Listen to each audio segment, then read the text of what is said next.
July 7th, and this is The View with Catherine Chang. Today's topic is the Microsoft's investment in Taiwan and China's sanction. First, Taiwan is empowering itself against China's intrusion, not just with military capability, but also with technology. Microsoft announces that it will build an Azure cloud data center in Taiwan. Except for the headquarters in Seattle, it will be the largest cloud service centers of Microsoft in the world. At the same time, you know that the United States just announced that it will sell the Harpoon missile to Taiwan. It's like the big slap in the face of China. Why? Here are some points. A, Microsoft announced the big plan to invest in Taiwan. The project will generate like around 300 billion NT dollars, and that is about 10.5 billion US dollars. Besides cloud service, Microsoft will also develop artificial intelligence and cloud computing. B, where will the data center be? People are curious about it. In fact, Google has already set up 3 data centers in Taiwan, including Zhanghua, Tainan, and Yunlin. They will invest more than 20 billion NT dollars in Yunlin Center in 2020. C. Don't forget the leading semiconductor company, TSMC. TSMC's new 2-nanometer factory is about to set up in Hsinchu Science Industrial Park. In fact, from TSMC, Google to Microsoft, Taiwan has established itself as a strong technological fortress, and it seems more difficult for China to fight against Taiwan. D. What about the U.S. arms sale to Taiwan? We know that China imposed sanctions. However, within just several hours, the United States announced they will sell the Harpoon missiles to Taiwan. So the sanctions China imposed are basically meaningless. As to the United States presidential election, I think either Trump or Biden is elected. Lifting the ban on U.S. pork is necessary, and the upcoming signing of BTA between Taiwan and the United States is also inevitable.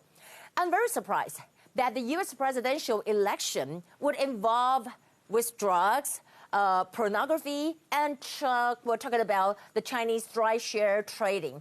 It is too dramatic to compare with the Taiwan presidential elections. And what will the result be? Well, we will find out in 7 days. Here are the top stories. Today, we have 0 confirmed cases. First, I want to talk about the latest U.S. arms sales to Taiwan. U.S. announced arms sales of 100 Harpoon Coastal. We're talking about this is a defense system to Taiwan. And the U.S. Defense Security Corporation's agency released a statement today and say that the related equipment consisting of, first, about 400 RGM-84L4 Harpoon Block 2 surface-launched missiles. And we know that these Harpoon missiles can reach to about 300 kilometers, and that will reach to the coastal cities in China. Second, we can see over here 4 RTM-84L4 Harpoon Block 2 exercise missile, and also 411 containers, 100 Harpoon Coastal Defense Systems launcher transporter units, and 25 radar trucks. And these estimated costs are 2.37 billion US dollars, and that is around 67.7 billion NT dollars. And remember, just 5 days ago, the United States announced arms sale to Taiwan. Remember, I want to refresh your memory. At that time, we know that there are 3 items, including the Slammer missiles and the HIMARS over here, and the MS-1110 reconnaissance pods for F-16. And including these Harpoon missiles, totally the cost now reached to 4.17 billion US dollars, and it's about 119.3 billion NT dollars.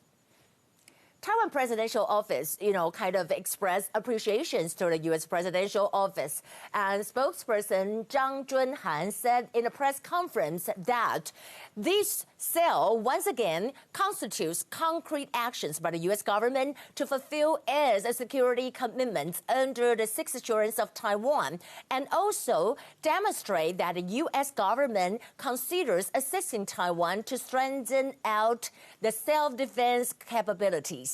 And also, MOFA responded to the U.S. arms sales. MOFA spokesperson Joanne Oh said that this is a nice time that Trump administration has announced arms sales to Taiwan. It fully demonstrates that the U.S. has gradually implemented the normalization of arms sales to Taiwan.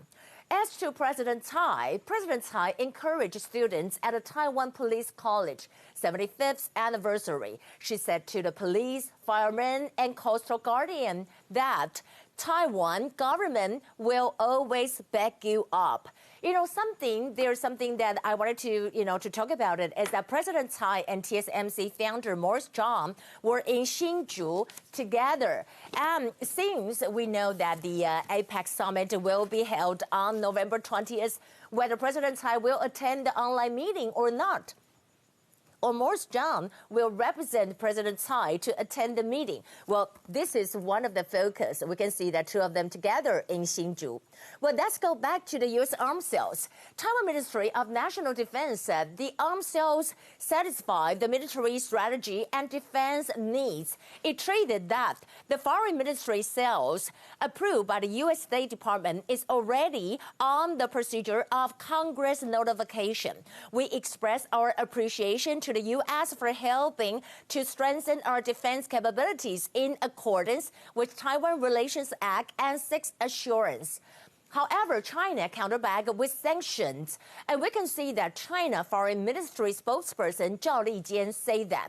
Well, he said China decided to take necessary measures to sanction U.S. companies, including Lockheed Martin, Boeing Defense and Space and Security, and Raytheon, as well as U.S. individuals and entities who play an egregious role in the process. And as I mentioned in the beginning, these kind of sanctions are useless, that the United States still conducts the arms sales to Taiwan. We're talking about a U.S. presidential election. The Gateway Pundits published an article with the title, Text Messages Show Vice President Biden and his wife conclude to suppress Hunter's action with a certain minor.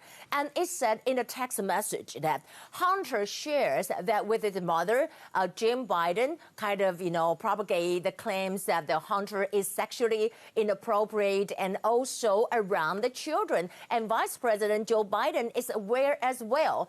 And you can see from over here, this is said that, my mom tells him things like I'm sexually inappropriate with the children, blah, blah, blah. And actually, except for that, I want to talking about the latest poll. Trump is ahead of Biden in the latest poll. According to the Rasmussen's report, U.S. presidential Donald Trump is leading Democrat nominee Joe Biden by 48% to 47% nationally. According to the research from the Socionomic Institute, a group that has long used the stock market to predict elections, Socionomic Institute said that Donald Trump has 87% chance of winning the election. The research going back to George Washington found it 16 times in the United States history when an incumbent president ran for re-election and the stock market was up more than 20% in the preceding 3 years. If the trend holds, Donald Trump could be number 15. Well, in the end, I want to share with you that we're talking about a CM32 clouded leopard, Yunbao, appear on the street in Taichung. You can see that Taiwan military Army recently conducted the four-season combat readiness test training exercise. And this morning, we can see that 4CM32 Cloudy Leopard ran nearby the Donghai University, which kind of people really get attention to it. That the 10th Army Command pointed out that this is a general maneuvering task. Well, that would be the view for today. This is Catherine, and please tune in tomorrow. I'm going to see you tomorrow. Bye.